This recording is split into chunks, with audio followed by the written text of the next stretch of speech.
আসসালামু আলাইকুম। Hello guys, কেমন আছেন সবাই? আশা করি ভালো আছেন। অনেকদিন পরে গ্রামের বাড়িতে আসছি, আইসা যা দেখলাম কি বলবো। আমি রাস্তা দিয়ে যাবো কিভাবে সেটাই ভাবছি, এত ভয়ঙ্কর মনে হচ্ছে।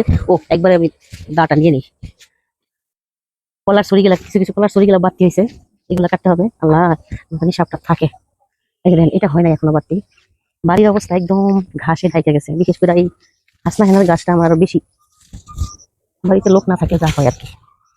বাড়িতে লোক না থাকলে যে দেখেন এই হাসনা হেনার গাছটা পুরো বাড়িটা আমার একবার ঢাইকে ফেলে। কয়দিন পরে পরে কাটি, কয়দিন পরে পরে কাটি। তারপরে এই দেখেন লেবু গাছে তো কোনো অস্তিত্ব নাই, লেবু ভিতরে পাইকিয়া। ওই যে দেখেন, লেবু ভিতরে পাইকিয়া জঙ্গল হইয়া তোরে যে নিবো তাও কোনো ব্যবস্থা নাই, এমন জঙ্গল হয়েছে বাড়িটাতে। এগুলা এই সময় যদি লেবার নেই, লেবারও কাটতে রাজি হবে না। আমার এই যে কামরাঙ্গা গাছটা ঢেকে গেছে একদম, কি অবস্থা। কামরাঙ্গা গাছ এখানে দেখতে হবে, এই গাছের কামড়া অনেক মিষ্টি। তারপরে এই যে এখানে এই যে কালাভোগ, এটা যে একটা মিষ্টি হয় ওটা। এই যে দেখেন কি ঘাস ঘাস না এগুলা, এক ধরনের ঘাস, এই ঘাস দা বইরা গেছে বাড়িঘর। এখন আমার এই দিক দিয়ে যাওয়া লাগবে, আমার একটা কলার ছড়ি পারতে হইবে। আচ্ছা, তার আগে আপনাকে দেখাই আমাদের গাছে কি পরিমাণ কাঁঠাল আছে। আলহামদুলিল্লাহ, আমাদের কি পরিমাণ কাঁঠাল আছে আপনাকে একটু দেখাই। ওই যে দেখেন কাঁঠাল গাছ, দেখছেন? এটা কোন দিক থেকে দেখাইলে সূর্যের রশ্মিটা এই যে দেখেন কি পরিমাণের গাছের কাঁঠাল আইছে আমার। এই যে, এটা এখান থেকে এই দেখেন ও কাঁচা একটা ইয়া পর্যন্ত গাছের কাঁঠাল। সজনা ডাটা, এই দেখেন সজনা গাছ হয়ে রয়েছে। যাওয়ার সময় কয়টা সজনে শাক নিব।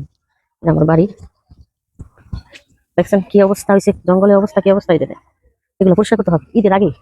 বারাটিরা মনে হয় এখনো ঘুরতে করে না, এখন আমি এই সাইড দিয়ে যাবো। আল্লাহ জানে এটা কোনো কিছু থাকবে না।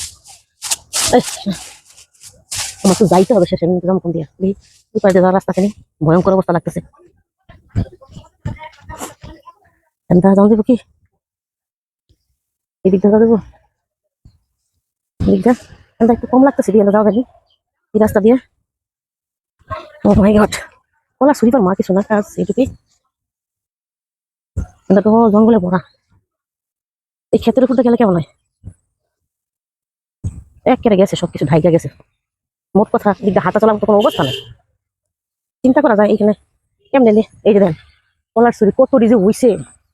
কলার ছুরি পাইজার নেওয়ার মতো কোনো অবস্থা নাই গো।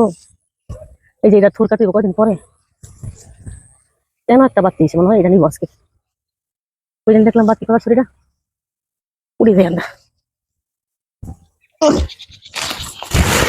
ওরে বাপরে, এনেই না ছিল ছুরিটা, ছুরি গেল এত সিফা চাওয়া আমি তো বুঝছে।